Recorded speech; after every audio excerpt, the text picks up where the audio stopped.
Encore,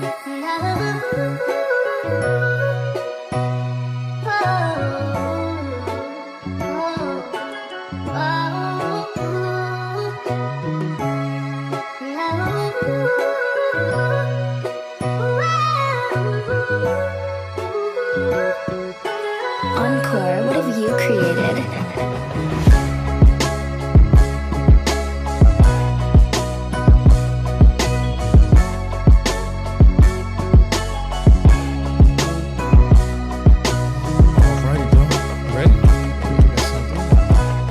What's going on, guys, and welcome to the Modeling Empowered Narratives podcast. I am your co-host, Jordan Flowers, and we are back for another episode of Season 3, Season of Separation, and we got a special guest in the building. Before I introduce him, I got to give you his accolades. I want to say 2018 Nebraska Gatorade Player of the Year, 25 points per game, 40% from the three. You were strapped up that year, guard at Creighton University. Before you went there, you played at one of the more prominent high schools in Sunrise down in Wichita, Kansas. 2020 Big East champion as well. And then now, new Ohio University point guard Shereef Mitchell is in the building. Thank you for being here, bro. Yes, sir. Thank you for having me, bro. I'm excited to be on here. Excited, bro. We've been talking about this for a minute as well, bro, just making this happen. So things was aligning. And this was the perfect in terms of like the season and just the theme of the season and how we were going about this. I'm like, he got to be on the podcast, and obviously our friendship, it made it more accessible to be on here. So thank you again for being here. But before we get into the interview, when I name off those accolades and those accomplishments that you've been able to have, what's the feeling or the thoughts that come to mind hearing all that you've done in a 5 to 6 month or 5 to 6 year span of playing basketball? I think it's a blessing. In general, I think God has blessed me throughout my journey in life. Having a great support system, my mom, dad, and brothers, obviously, and then the right people around me, like, you've been in my life for a while, and just, like, good friends and good people, who trying to go to the same goals that I got, having friends around you like that make it easy to do stuff like that. And so I think through glory of God and, God having the people around me in my life, show me that, it's a good feeling, obviously, and it's something that I worked hard for. But, at the same time, I got bigger things and bigger goals that I still want to achieve through this journey. And so, I just got to take it one step at a time. So, those are good, but, I'm still trying to get more. Grind. Yeah, still on the grind. That slow grind. So when I was thinking about a theme for this episode, I was like, what's the perfect theme? And I came up with something, and it was continuing the story, right? Continuing the story, just understanding. We'll get into this later in the interview, but it's perfectly fitting for what's going on in terms of this is a transition moment for you, right? And not only on the basketball side, but in your life as well. But before we get into that, before you can continue the story, you got to know the origin of the story, right? And the origin is something that we share in common, and that's where we grew up, and that's North Omaha. So tell us a little bit about, for the viewers and the listeners that didn't grow up in North Omaha or may not be, know what it's like to grow up, what it's like to be from that community, how you navigated, and potentially how much it's impacted you growing up in the north side of the city. North Omaha is a special place to me. Like I said, meeting people like Jordan throughout life and the journey. And North Omaha, it really wasn't easy, if I'm being honest. There's a lot of hardships going on through the city. It could be a lot going on, such as crime, violence, stuff like that. It's such a small community that, we know a lot of those people who probably involved in stuff like that. We grew up with them going to, like, Boys and Girls Club and Jesuit and, like, school and stuff like that. And so I think when you, like, grow up with the people that you see kind of involved with stuff like that, I think it could be hard because you could kind of see yourself easily in that picture. Omaha is a small city. Not a lot of people even know about Omaha or even Nebraska. People, every time we go out of town, somebody asks what is Omaha or what Nebraska or whatever, something like that. So, off rip, it's not easy getting out the mud out of here. Yep. And so, I think you really got to really be disciplined and determined about what you want to do. And I think coming out of North Omaha, I think it's really taught me that. And I think, all the hardships that we talk about, all the things that we've been through, I think it has prepared us for what we want to do today. What we getting at today, and And that's the perfect way of explaining it too, because, you know, first and foremost, like when we go out of town, you already know the first question is not only is it black people in Nebraska. I didn't even know it was black people in Omaha, bro. But I get it all the time, literally all the time. I'm pretty sure you get it all the time. No, facts, like, yeah. Particularly on the AAU circuit, bro. That was tough, Yeah, bro. They were like, bro, these boys they thought we were sweet, bro. You know, for real. But like you said, being from the north side, you know, there's a pride coming from that. One of the cool things that I got to see, one of our boys that we just ran into, and he went to high school with me, John Tange, just transferred over to Mizzou. Shout out to my guy. And it was a cool thing to see on his nameplate. He had posted on his Instagram. Instead of having Omaha, Nebraska, he put North Omaha, Nebraska. And I think that was he's the epitome of being able to embrace where you come from. Facts. and to have a pride in that. And like you said, it is hardships, bro. We've lost so many people to gun violence. We've lost so many people to, you know, the streets. We lost so many people to, you know, a bunch of circumstances, and it's a tough place to navigate. So when I talk about North Omaha, bro, it's like any inner city. And I know it because it seems like it's not because we in Nebraska, but I mean, there's truly a lot of hardships that go on and on our side of town. But and you said being able to have a plan and being able to stick with it and have the right support system is really, really important. But sticking on that theme of, you know, making it out of your environment, like, and the things that, you know, being able to create a support system, not even create a support system, but the support system that you even come in with, and that's your family. And one of the biggest pieces of support for you was your grandmother, Marie Mitchell. And we've reached out, and I've reached out, and we've talked about her. And if you know how much she meant to you. So I want you to explain a little bit to our listeners what Marie Mitchell in her life and what she was able to teach and instill in you, how you carry that, and what part and role did she play in making Shereef who he is today? Always like you said, if you know me, you know my grandma was like really like a second mother to me. She taught me everything I needed to know up until she passed away. You know, how to be disciplined through life, you know. I think she always knew like basketball was a goal of mine, and so, you know, navigating my way through life and, you know, having the things, doing the things that's right versus doing the things that's wrong, knowing that, and then just always having faith in God and putting God through everything in life, through the highs, through the lows, just having God, acknowledging Him for all that He's done. I think one thing that she's taught me is that like how God really brings things in life for you to like understand it as a perspective. I think bad things, like difficult things, happen in life to make you closer to Him, and I think good things happen in life to make you closer to Him. And I think that's just something she always instilled in me. It's just, you know, giving everything to God through all the ups and downs in life, and, you know, I always carry that with me till this day. And I think that's something that she always instilled in me, and she always been a role model of mine. And so, you know, trying to be in the footsteps of her is something that I really try to pride myself on. Absolutely. And it's just something about them grandmothers as well. Like, you know, they always say on Twitter, like, grandmothers should never die, man. Like, they should be around forever, bro. Facts. I empathize with you, and I remember you were going through a tough time a couple months ago, and you were posting, and I understand that grieving process as well, because I lost my grandmother during my college year as well, and how much, I mean, our stories align so similarly because she instilled my faith in me in terms of, you know, having a higher faith with God and the connection that we had, and it strengthened me. And so it is a tough thing when you grieve, and it's not like a healing process where, oh, like, I'm never going to be hurt or upset about it, because that's a person that's really important for you. But it is a cool experience, and not even a cool experience, but it's a privilege that we got to be around strong women that not only saw something beneficial for us and ourselves, but also saw that God was working His ways through us as well. So that's really, really cool to hear. I do want to shift a little bit to the sports side of you for a second. So after dominating high school, you was doing damage in high school. Let's call it spade a spade, bro. I'm gonna be here to talk you up, bro. Doing damage at Omaha Burke, bro. Yeah, you was doing damage. But after dominating high school, bro, you went to do a postseason at Sunrise, and obviously that's a premier program. And then after that, you know, we were talking about the ups and downs, And I think that's the thing or the theme of when we talk about the Shereef experience, maybe at Creighton as well.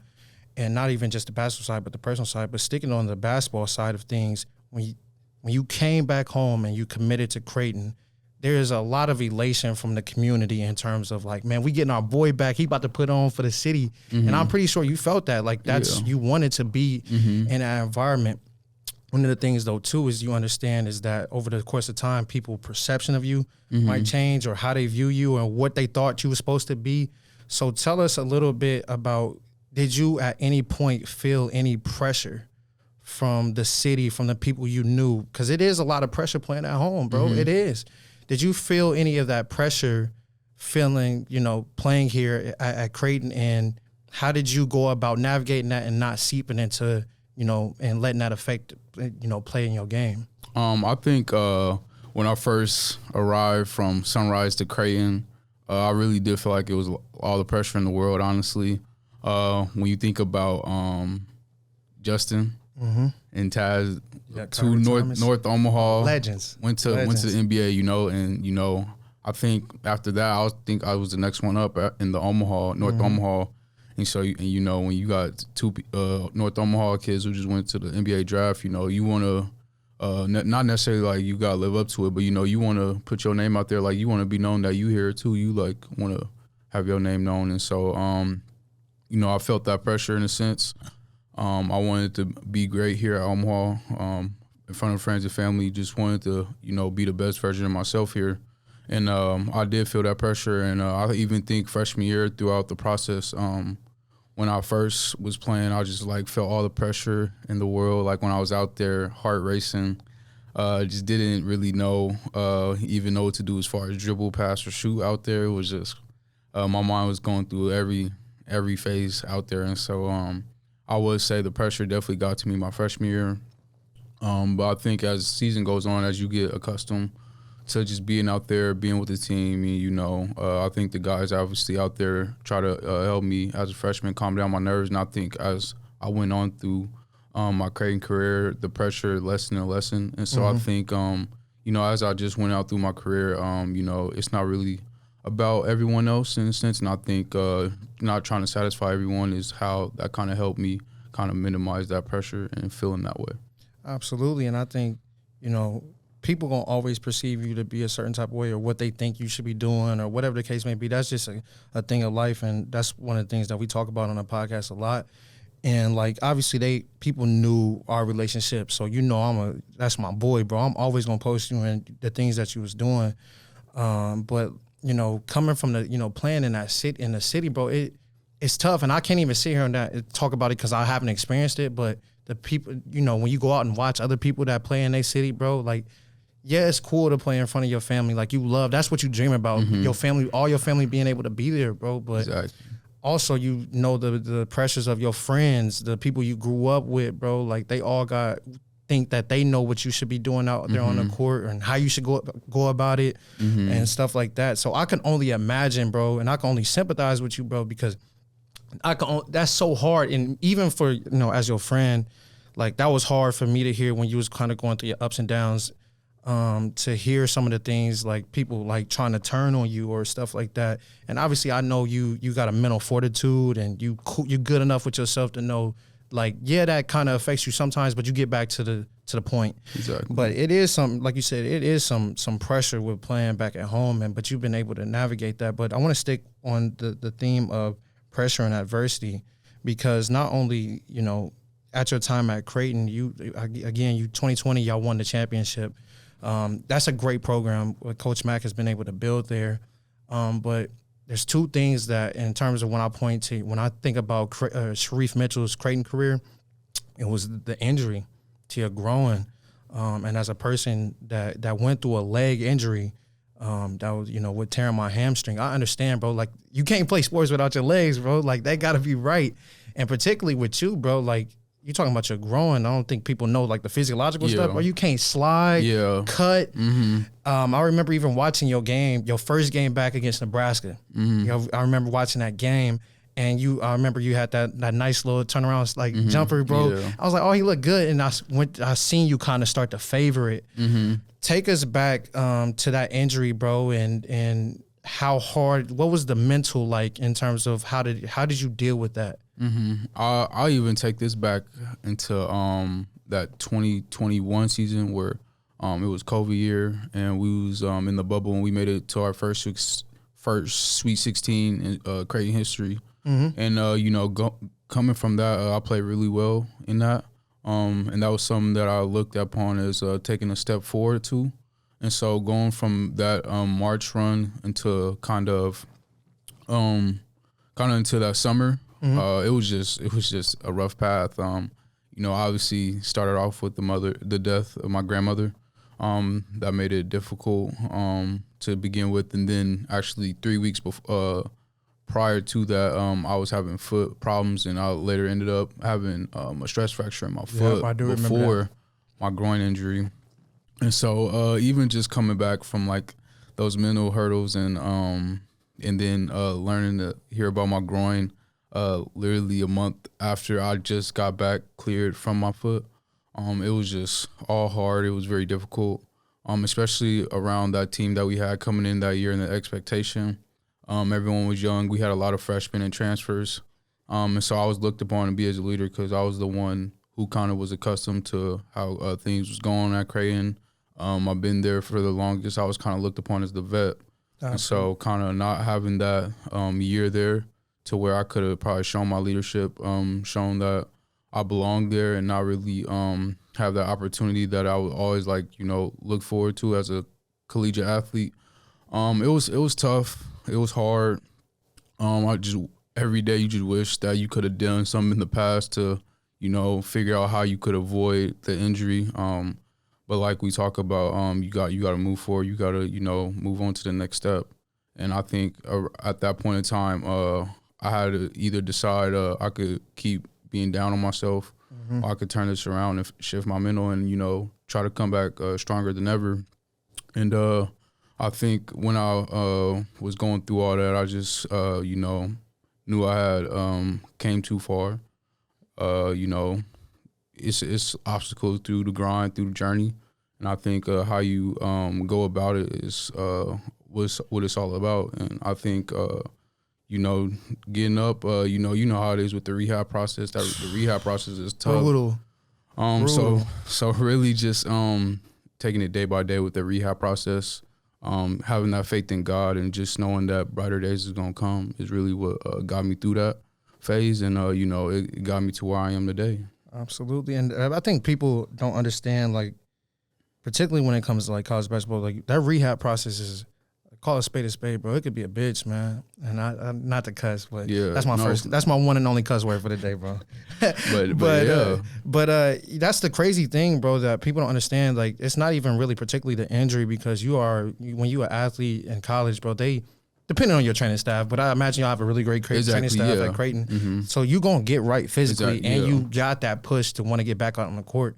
So that's not even a thing. Like, even for me, bro, on my injury, bro, like taking 2 years off of football, bro, 2 years off of anything was hard.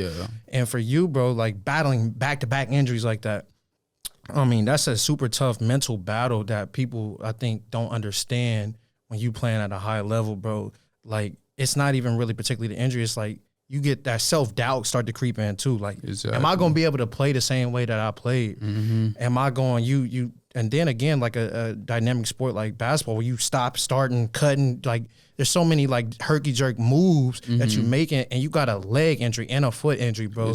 Like, you start to second guess yourself. I'm gonna call it for what it is. So it is a super hard mental battle. And then you look timid, you feel timid, you don't feel like you're playing your game. So I tell people all the time, bro, like going through an injury, like, it's like they say everything in life is mental, which it is, but particularly when it comes to that injury, bro, like, you're going to get back right if you got the people around you to get you back right. You might not be your full self, but you're going to get to where you can play again.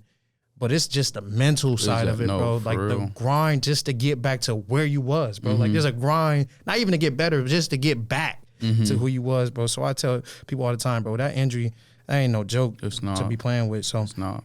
Another thing that going through Creighton, like I said, the first thing was in terms of the adversity for you was the injury, but the other thing is Shereef had to reinvent himself. And I say that from the standpoint of one of your accolades when we started talking off was 25 points a game and 40% and Gatorade Player of the Year. We know Reef as when we grew up, and if you know Reef, bro, like that boy's a scorer. Like he one of them ones, bro. He getting to the bucket, he didn't get into the cup. And it's not an indictment on you. What it is people not understanding that in college basketball in particular, not, because we play college sports, but college basketball, for real, there's a system. There's a role that you have to buy into. In the NBA, there's roles. I think of the other day, bro, I was watching the Kevon Looney mixtape. Yeah. People don't know he was playing like that in high school because he had to buy into a role at Golden State, bro. And so tell us a little bit about, accepting that role, especially like Creighton, like where it is a system, and don't get me wrong, it's a very successful system, but you got known for defense. That was the big thing. Defense was the thing. But up until that point, we known Reef as an elite scorer. And yeah, you were still scoring, but your moniker and getting on the court and doing the things you do was known on the defensive end. So tell us what went into the process. What was the difficulties in reinventing yourself when you got to Creighton? Yeah, it was very difficult. Going in as a freshman, playing on a team like Creighton, I think all you want to do at that point is just get on the floor. And no matter what defense, offense, whatever, rebounding, whatever you got to do to get on the court, that was my thought process. I'm gonna do whatever I gotta do. And I think one thing I knew I could sit out with was like my like how fast I am and my speed, and then obviously having that want to play defense. I think that was something that I knew that was gonna separate me from everyone else. And I think when I first got there, I set the tone as far as that. And I think Marcus Zagorowski. He was going through an injury. He's going through an injury around my freshman year summer. So I think him kind of being out and then him just kind of talking to me, being that leader, just really giving me good advice in my ear. I think it was really something that helped me out throughout the summer to really buy into the team and buy into a role. And I knew kind of when he was coming back anyway, like he was kind of going to be that starting point guard. Right. So kind of just finding, like I said, a way to find myself in that rotation, get on the court, and do anything possible really just to get my name out there. And I knew defense was something that separated me from everyone else. And I think when the first game started, literally until, I stopped playing at Creighton, that's all. I just knew that's something that was gonna get me on the court, and so that's something I had to buy into, and it was tough. It was tough. I remember my freshman year, like that self-doubt you talked about. I had a lot of self-doubt. Didn't think I belonged. I just thought like everyone was probably better than me, or maybe like I just chose the wrong school. And it was tough. It was hard. Going from Gatorade Player of the Year, even at Sunrise, I had a pretty good Sunrise career. Yeah, you did. And then just going into something like that, it was hard.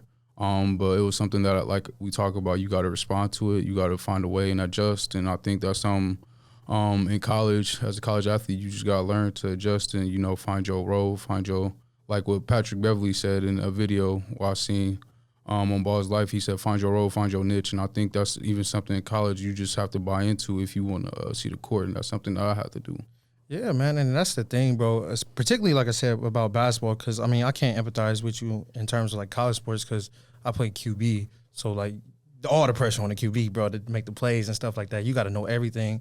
But when it comes to basketball, like, not only, when they give you the whole this spiel of, which it is true, but, like, everybody was the man at their school in high school, bro. So you coming to be just a man amongst a bunch of other dudes that was one of them as well in high school, bro. So that could only be a tough spot to be in, bro, and to reinvent yourself, because all you've known for that amount of time is this the one way of playing the sport I love, bro. It's getting to the cup, and the name of the game is buckets, but like you said, to get on the floor, bro, that's the most important thing. And I think throughout even the NBA, bro, when you watch NBA teams, you watch college basketball teams, particularly why I hang on the college basketball thing is because it's not the same as NBA. Like, you could get off in the NBA, bro, if you got a good ISO game. College basketball, like, you ain't seeing too many 20-point per game scores, bro. You seeing a lot of 15. You know my favorite team is Carolina, bro. So everybody, I remember like a couple years ago, like everybody on Carolina team is 15, 16, 13, 12, 8. Yeah, exactly. You know what I'm saying? So I know there's these people out here that's just looking at stats, bro. I'm like, bro, that's not the whole game. And you got to understand you giving up a lot of what you was used to. And everybody is, bro. It's not just, Reef, but particularly with you, bro. Like I know it was like a full 360 or a 180 in terms of having to do something different, bro. So I'm glad that you was able to adjust. Now I want to kind of go a little bit lighthearted with this next question, bro, because we've been hammering a little bit tough. I need to know, what was your welcome to college basketball moment, bro? Like it could have been a practice, it could have been a play, it could have been a game. What was the moment you was like, oh, we really here, dog? Like for real? Oh man. All right, bro. So it's like summer. It's like or is it summer? It's either summer or like August, September, like the beginning of like kind of preseason, freshman year. Right. And so this is like kind of beginning of like practice. So this is like the real deal, like playing no games. We getting ready for game time. Right. And so I don't know what happened. We doing like we doing like live scrimmaging. And all I remember is I got the ball and I come off a ball screen. And like you said, bro, in high school, like all I know is like scoring. So I'm thinking like at that time I'm shooting a pull-up jump, like a normal pull-up jump shot, bro. Right. I shoot a pull-up jump shot. I miss. Mac stopped the whole practice. He stops the whole practice. Excuse my language, but you good? But he was like, what in the fuck was that? Like, what was that? And I was like, I didn't even know what to say, bro. I'm just like, I don't know. Like I'm just shooting, but I was wide open. Right. And he was like, you got Tyshawn Alexander, you know Tyshawn. Yep. He's like, you got Mitch Ballack right here. Sniper. And he's like, and you want to shoot that shot? He's like, and you want to shoot that? Bro, like stopping the whole practice, talking to me, everyone looking at me. He told me go on the other court and do it down and back, bro. I was like, yeah, dog. I was like, you really here? Bro, I don't think I shot a ball for like a week within practice, bro. After that, bro, I was like, yeah, dog. Oh my goodness. And so, yeah, bro, just like when we talk about, bro, reinventing yourself and stuff like that, bro, it's just, college is tough, bro. Absolutely. It's a grind. And like, what's so funny? First off, Coach Mack, and I don't know, but he's a great coach. Yeah. But he kind of reminds me, just in that story of like, that sound like Holland for us, like in high school. Oh my God, bro. Bro, I have so many Holland stories. Maybe we can get him on a podcast. I'm gonna have to hit him up, bro. But I remember like one. I don't think I have like I do have a welcome to college football moment for sure. It's kind of messed up, man, because I love this coach a lot, bro. This is my guy, but like, excuse my language, but if you know college football, you gotta have tough skin, bro. Playing football, you gotta just have tough skin. And we got Coach Hard our whole lives, no matter what sport you play, bro. So I remember, bro, like, mind you, I had tore my hamstring. I didn't know it was torn though for like the last. I think I had tore it right before I went down for a camp or whatever. So it's fall camp again. Just got down there, bro. Yeah. And so, like, I tell my coach, like, I try to run a 40, but my thing was, like, pretty, like, bruised up. And so ironically, bro, just to take a step back on the story, is it actually happened, I want to say 6 or 7 years ago from Monday, because it was on Ramsey's birthday. I remember doing my balloon releasing, and I wasn't stretching, trying to race my boy, snap my thing. Now, y'all know the truth now, because I ain't really tell nobody how it really happened the first time.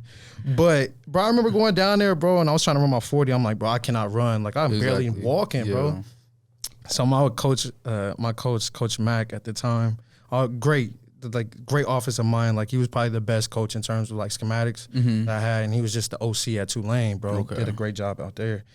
And, bro, so I remember my first practice, like, I couldn't practice. And mind you, I'm on scholarship to play quarterback, and the quarterback just left. Garrett, he just had an All-American season. So everything was on the table in terms of everybody competing. Exactly. So I'm thinking I'm about to come in and compete, bro. The job is, you know what I'm saying? But I hurt at this point. Exactly. I'm sick about it, bro. So I remember going up to them. Now, mind you, bro, this is my first college practice, bro. Like, and I ain't able to practice, so I go up to him. He didn't know. I'm like, yeah, coach, I ain't gonna be able to practice today. He was like, oh, why? I'm like, man, like I ran my 40, and like he was like, oh, it's no better. Like he was like, what did he say to me? He was like, oh, it's not no better. I'm like, nah, man, it's like it's hurt, bro, for real. Like I think something's seriously wrong. It's like, oh, okay, cool, bro. So he blows the whistle, bro. True story, man. I love him, so don't take this for granted, bro. Like this, it's funny now, but in the moment it hurt. Blows the whistle, bro. He brings like the whole team over. It was like, I want you to know our freshman quarterback, Jordan Flowers, is not participating today because he's being soft. He didn't use that word. I ain't going to put the word, what he called me. Yeah. Bro, he really called me something different, bro. And, bro, that was my moment. I'm like, yo, bro, like my feelings was really hurt. I'm like, I'm really hurt, dog. And the thing is with football, y'all got like what, 50 players like on. Bro, we got 100. Yeah, bro, 100, bro. They brought the whole. He was like, everybody give Jordan a hug, bro. I was so humiliated, bro. I was like, bro, ain't no way, bro. I had to call my mom. I'm ready to come home, man. Hey, I'm ready to come home, bro. I'm cool on this, bro. Sick, bro. But that was a great story, you know what I'm saying? We laugh about it now, but end up, testing him out. I actually did tear it, but that's always a funny story I like to talk about. I want to get back into a little bit. We were, and revisit the pressure thing. We talked a little bit about the pressure from the community, but I never think I really asked you, but we have something else in common is that our fathers were great at the sport, and even to pay homage to your grandfather, who was great at the sport as well. But particularly our fathers was great. In the sports that we play, mine in football, playing in Nebraska, was an All-American and did all the things that he did and was a local legend here. Your dad playing at Cincy, we all heard the stories about when they beat Duke. Yeah, that one is ingrained in my brain, bro. Me too. And great basketball player. But with that, bro, there's a lot of expectations that maybe not he puts on you, but other people put on you to follow in the footsteps and be, if not just as good, even better than who your dad is. So I wanted to know, bro, did that pressure, the pressure or the expectation of following in your dad's footsteps, did that ever weigh on you, or how did you feel knowing all those things was going to be placed upon you at a young age? Yeah, I think even like you said from the start, from a young age, everyone knew my dad. I was talking about how good he was, what he did like in the past and this and that. And it was, at first, I was just, like, annoyed of it. Like, I'm just like, bro, like, I always hear, like, y'all just, like, dragging it out. Right. You know how it be when you his kid or whatever. Yeah, for sure. Just, like, you just hear it too much, Then I feel like when I really started to get to, like, 7th to 8th grade, like, they would just, like, continue to talk about it and be like, I don't know if you're going to be as good as him and, like, stuff like that. And they were just saying, like, how, like, just good he was and, like, what he did at Burke, stuff like that. And I knew going into, like, 8th grade, I knew I was going to Burke because Darnell just transferred from prep to Burke. Yep. And so I just knew, like, kind of, like, going into Burke, I just wanted to be better than him. I just knew I wanted to, try to at least, put my name out there kind of, like, similar to his. And I feel like in high school, I did kind of feel that pressure, especially starting off in high school. I played JV. I didn't even suit up varsity or nothing, straight JV. And so starting off with that, I was just like, man, like I'm off to like a rough start. Like, I'm definitely not about to, get my name out here like he is, And then, but I think I think he wanted me to kind of, obviously kind of be better than him as a father. I feel like that's what you always kind of want to see as your children, to take that next step, the step that they probably couldn't take. Right. And so I think even throughout that whole journey, he was just always being real with me about the process and how everything would go. And I think he was I think he knew like people would probably, bring the pressures on, but at the same time, like you can't really buy into the outside. You gotta only listen to what's within your circle. And I think that's something my dad always did a good job of. And I think the pressures really didn't even phase me towards my high school career as I was going, because I think he just did a good job kind of blocking that and not really letting that affect me for real. Absolutely. And I asked you that, bro, because I don't think we've ever talked about that, but that was, and I had to have that That was the first time, maybe a year ago, I had to have an honest conversation when I retired from football with my pops and tell him like he never. What's so crazy about my pops, bro, is like, quite frankly, he didn't really want me to play the sport of football, bro. Like it's brutal, and he used to watch me get beat up like early on. So I remember one game, bro, like I was getting like beat up, and he was like, bro, I don't want you playing this. So, but I think when you somebody's son, that somebody's great, no matter what your dad wants from you, want that. You know what I'm saying? Exactly, You want to be as great as him. And I remember like that weighed heavily on me in high school, bro.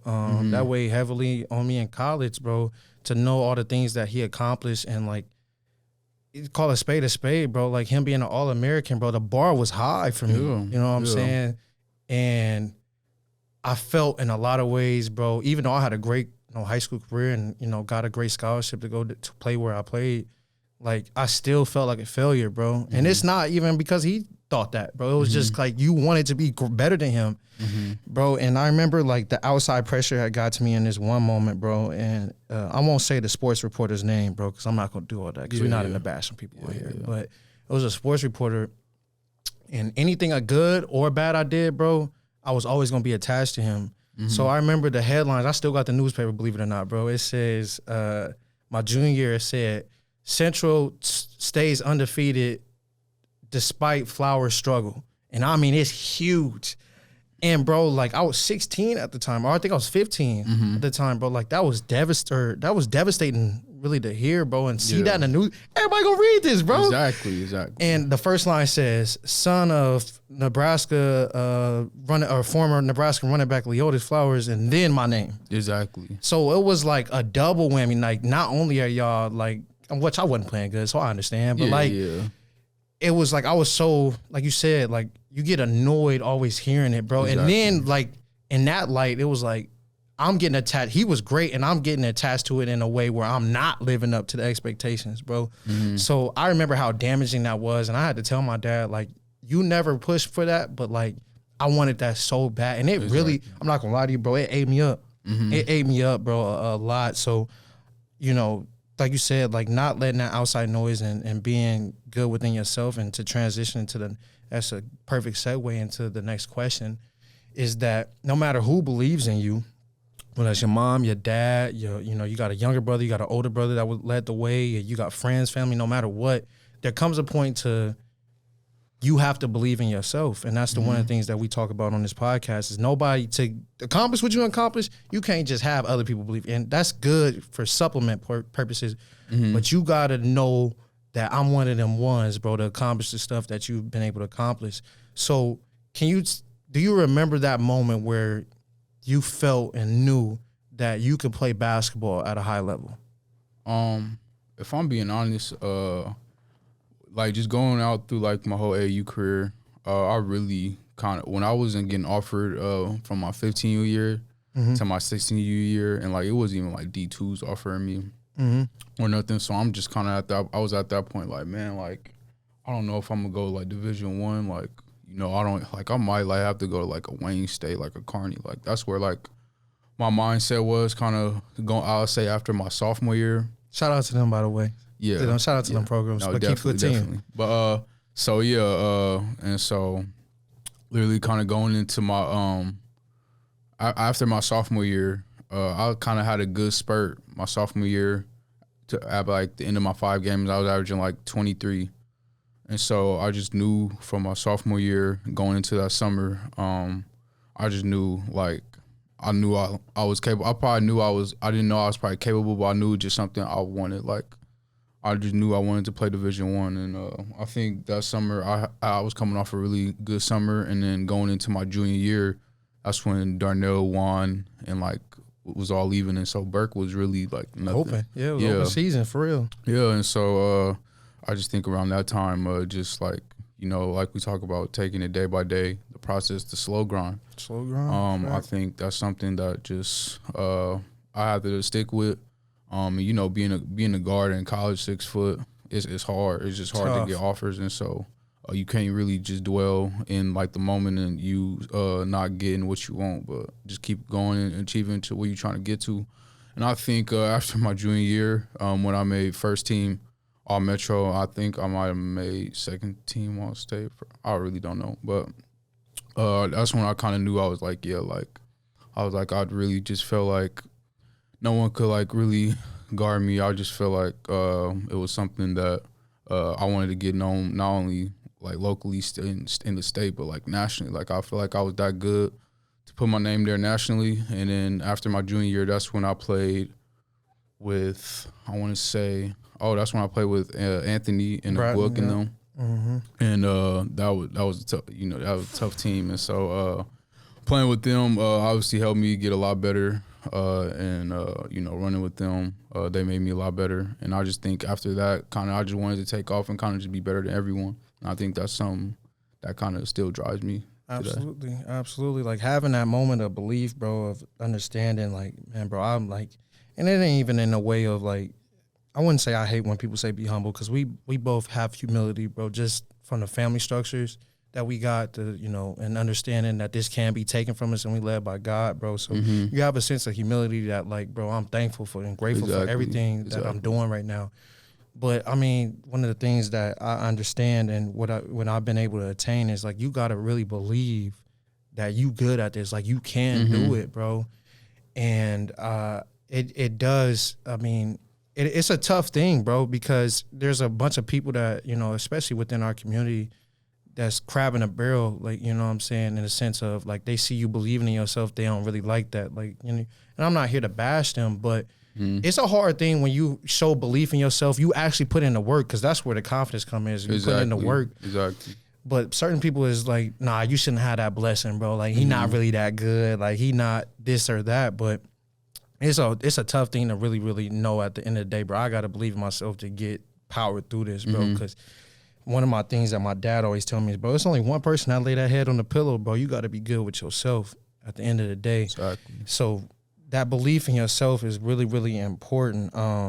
In terms of, one of the things we talk about on the podcast, and I want to shift gears a little bit as we close this out a little bit, but one of the things we talk about on the podcast, we actually did I want to say it's our second episode. So season 1, episode 2. Go check that out, by the way, if you haven't. I had to do a little promotion right there. Yeah. But season 1, episode 2 was the athlete identity crisis, bro. And a theme of that was understanding, being able to disassociate yourself from what you do. Exactly. And that's a really, really hard thing for us athletes to do, because we've invested so much time into our craft, bro. So the people that know you, Shereef, they know you in the sense of, bro, that's a great basketball player. What most people might not know about you is your dedication and your love for social work. That's actually what you got your degree in. Yo. And a couple weeks back, bro, we were talking about Ramsey. And I don't think I've ever asked you, like, did his death play a role in the career you're trying to pursue? What are the things that led you to believe that social work was a thing for you outside of the court? I'll say 1,000%. I think obviously the way Ramsey died, passed away. Rest in heaven, Ramsey Adams. But I think something like that obviously makes you kind of like not think about things like basketball. This life's so real. And I think there's so much people in need of help and of support and guidance in life, and having a vision. And I think having kind of an experience with something like we talk about grieving. Grieving is hard. It's not easy to get through, and just going throughout my college career, college is tough. I feel like college, like you just said, identity crisis. I think in college we all kind of find the identity crisis and kind of want to kind of know that meaning of life. And I feel like I felt that, especially after my grandmother died. I feel like that's when I really found my identity crisis. And so after that, I really felt like social work was something for me. I feel like it was something that I just wanted to help others, whether it's emotional, physical, whatever, mental, emotional. It's just being there for someone who needs it, I think is bigger than basketball. And I think having that perspective, it helps me on the court have a better viewpoint for how to approach the game. To not take it too at heart, because when we talk about life is so much deeper. And so I just think when I think of like that, I think social work was something that was perfect for me, and I think that's something I can even tie into with athletes. Absolutely, and it takes a special person to like to be in this line of work because with psychology like that, I had to ask you that question because the only reason I got into psychology, bro, up until that point, bro, I thought I was just gonna do what my sister was doing, which was engineering. I didn't really have no purpose in terms of off the field type of thing. Exactly. So Ramsey was so crazy, bro. Is Ramsey died in December, committed suicide. Rest in peace. God rest his soul. In December of 2016. Yep. When we talk about God timing and bro, like things aligning, bro, is I had no idea what I was about to do. I'm grieving. I'm like, bro, my headspace is. For both of us, all of us really, were impacted by him. But like, I remember January of 2017, I was taking an elective, and it was psychology, bro. So it was like, bro, like this was too good to be true.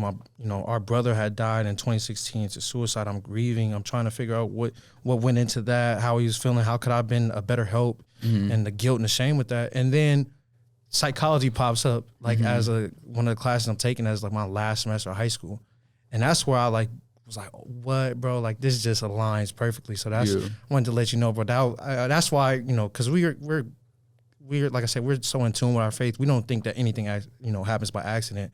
So I feel like a lot of the stuff that we've been through have led us to doing the things that we want to do. And this part, bro, a lovely part of the season is the Jordan Flowers segment where I give our guest his flowers. And I think one of the things that we don't do a lot, bro, not even as men, but black man to black man, brother to brother, is to let people know how much they mean, not only to us, but, to the world, bro. So I want to give you your flowers in the sense of, bro, being able to navigate all the stuff that you went through. But there's a lot of things, some of the things that we touched on today, but there's a lot of life that you lived outside of that, bro, where you've had to navigate and figure it out. And there's so many ups and downs. And for you, bro, I've watched you. We've grown up together. We played AAU ball together, bro. We went to middle school together, bro. Even though I'm 1 year older, I felt like, as a little brother, I'm like, bro, I got to watch you grow up, bro. And through all of it, I got to watch you mature in a way where no matter what happened to you, bro, you always stayed Shereef Mitchell, bro. You never got, too thrown off, bro. So I want you to know outside of, forget the basketball stuff, forget any of that, bro, person to person, bro. You've been one of my closest friends, and I want you to know you've impacted so many people's lives, bro. So I want to give you your flowers in that respect, bro. So I got one more major question for you now. We got a couple more minutes left, so I got a couple other questions for you. Bet. But the season of separation, bro, I was thinking about, the guests that got to go on, that come on, they have to be separating themselves and elevating in whatever respect. And for you, it's not just football or basketball, but it's life as well. But particularly when it comes to basketball, in respect to what you're getting at, bro, what is it going to take, and all that you went through, all the things that not just Creighton, but just in general, what is it going to take for you to elevate and separate yourself in this new adventure at playing basketball next season at Ohio? I think I just want to say appreciate you for the flowers, bro. That's much love, bro. Family. Absolutely. But I just want to say, but yeah, I think in Ohio it's just gonna be different. Omaha, North Omaha, like we talk about, Creighton is in North Omaha. All my family here, all my friends here. So going into somewhere here where I only know one person, my boy Jalen. Shout out to Jalen. Shout out Jalen Hunter, man. Yeah, I'm gonna be playing with him. So I only know one person there. So it's gonna be different. We talk about reinventing. I gotta reinvent myself. I gotta put myself out there. And I just gotta be disciplined to like the reason why I went there. I think always tying that back into the reasoning of why I'm doing this and where I want to get at with this, and just being disciplined, being consistent, and eliminating all distractions around me is what's going to take to really achieve what I want to achieve there. And I think moving out of Omaha was something that was really big for me, making this decision, because I've just been here my whole life outside of Sunrise, and moving to something different, growing within myself, growing through the journey, experiencing new things. I think that's all going to build me into the person that I want to be and continue to be. And so I just think being disciplined, staying reef, And like I said, giving all glory to God through the highs and lows is really, I think, what's going to take me to that next level and, get to where I want to get to. We gonna first off, that's a perfect answer. But we gonna manifest that for you, bro, because you put in the work to get here, bro. You believed yourself here. One of the things we talk about all the time is you thought yourself to being in the position that you had to believe and think yourself to be here. So we manifesting that you are gonna have a successful time at Ohio, bro. And I already know you, bro. I know you good, bro. You got a solid support system as well. So I got one really this wasn't on the agenda, bro. But since we got some time, bro, I got one question for you. Okay, bet. We're going basketball, so we're gonna stick on the theme of basketball. I need a starting five, bro, of Omaha Hoopers. Oh, starting five of Omaha Hoopers. Now I'm gonna disclaim this because you thinking about hundreds of hoopers, bro. Yeah. But I'm saying Shereefs, it don't have to be necessarily best, but like the people that either you molded your game after or like was influential to you or anything. Yo, top Omaha Hoopers, bro. And let's start at point guard. All right, if we're going to start at point guard. You can pick yourself, by the way. That's tough. I was tough, though. But I ain't gonna lie, I'll go me just because. No, bro, yeah. No, that's, write that down. Shereef Mitchell at the one. I did my thing. Yeah, for sure. I say at two, I have to say Josh Jones. Ooh, Central legend, by the way. Josh was. Shout out to Josh. That's big bro. Yeah, Josh that's Jones. really big bro. Yeah, I really used to watch Josh, and he was a different. One of them ones, bro. Left really hand was. Sniper, bro. Creighton legend, by the way. He really was. Yes. I feel like I'm being biased, but Taz. You ain't being biased. Because Taz is. Taz is really he's tough. Yeah, Taz was really different. Tough. So Taz is a three. Kyrie Thomas for the people. Kyrie Thomas. Yeah. At the four. Ooh. At the four, I can't even think. Forced. I'm trying to think of some forced. Oh, I might have to put Trayshawn. Trayshawn, another Omaha Central. Trayshawn was a beast. Beast for and sure. Then I got put.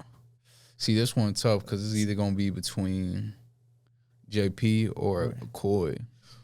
Ooh, that's a coin toss, bro. Who you gonna go with, bro? Who you gonna go with? Man. Oh, man, I don't know, man. JP was different. I vividly remember playing JP, and he violated us. High school? Yeah. My freshman year, it was a senior year. He was. Who did y'all have at center that year? Juan. Oh, he was. Shout out to our boy, by the way. Hey, bro, there ain't nothing you can do, bro. He was a lottery pick, by the way. Let me put that out there, bro. So he was an NBA lottery pick. JP was very different, but I might have to say JP. JP. So you got you, Josh Jones, Taz, Trayshawn, and JP. Justin Patton. It's a good five. Top five, bro. I gotta give me a top five, bro. I gotta hear yours now.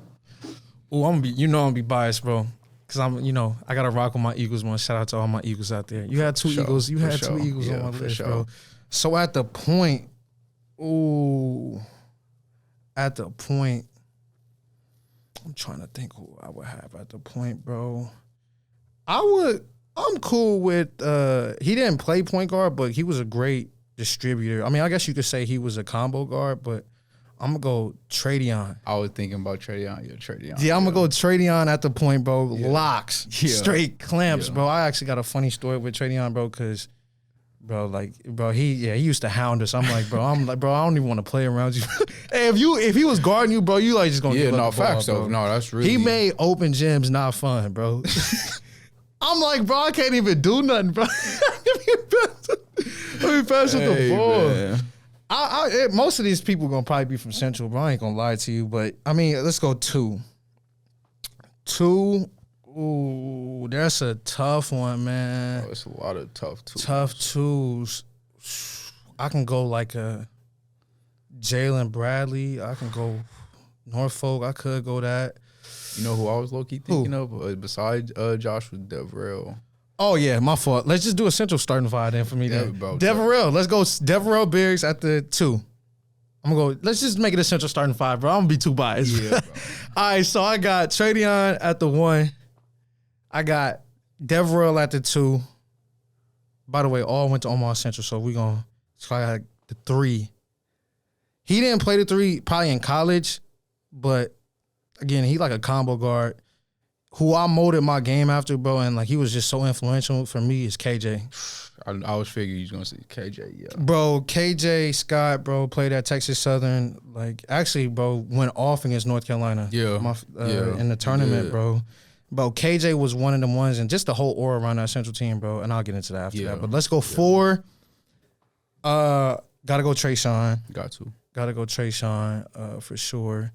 And then 5, I mean, gotta go Coy. Gotta go to Coy. So I pretty much picked that. Yeah. That whole 4 in a row team, bro. Did they play together too? Yeah, all of them play together, bro. That's crazy. I can't. I mean, I could throw Josh in there, but I know you. He would have been in there for me. Yeah. I'm trying to think of any other that I probably missed out on a couple. I mean, Nick was cold. He came off the bench. I gotta give my flowers to my our boy Gluck. Gluck. Oh my goodness, bro. San Diego State, man.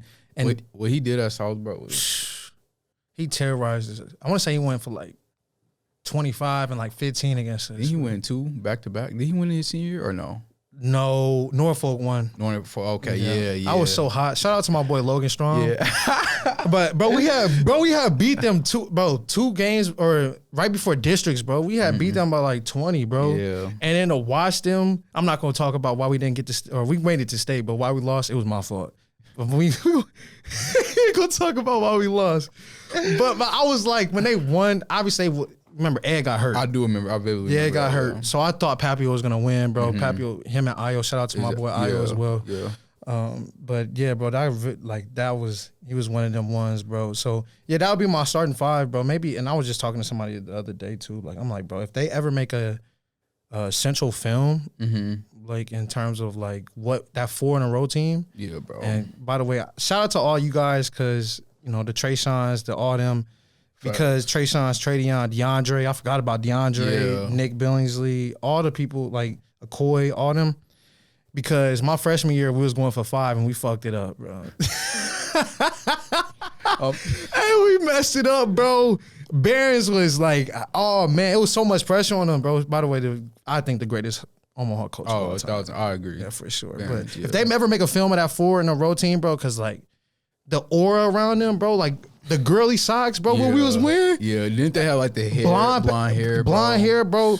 But they was a whole movement. I'm like, bro, we got to start giving them they flowers, bro, because every one of us, as we was young. Exactly, bro. We wanted to do that, bro. When we was hooping, we was wearing the funny socks and all that stuff. Rolled up shorts, bro. Facts. Like with the patch, like the blonde patch, bro. I remember that. On, and then on top of that, bro, they winning. Exactly, bro. Bro, they winning and doing this, bro. Like, so it ain't like nobody could say nothing. Like, yeah, bro. Beat Oak Hill. Exactly. Beat Oak Hill that my 8th grade year, and then our next year we beat Denver East, bro. So if they ever make a film on that, bro, I'm gonna put that. I gotta put my name in there. I gotta be one of the interviews on there, bro. I want them to know how special that team was to me. Facts. But we appreciate you so much for coming on, bro. It's been a pleasure, bro. Our friendship has grown tremendously. But more than anything, bro, like, again, with this season, I thought you was one of the perfect candidates for being on the season. So we appreciate your time, bro. Thank you, boss. Yes, I appreciate you for having me, brother. Yes, indeed, yes, bro. Sir, man. You all set, bro? You good? You can move that out. He'll come in here.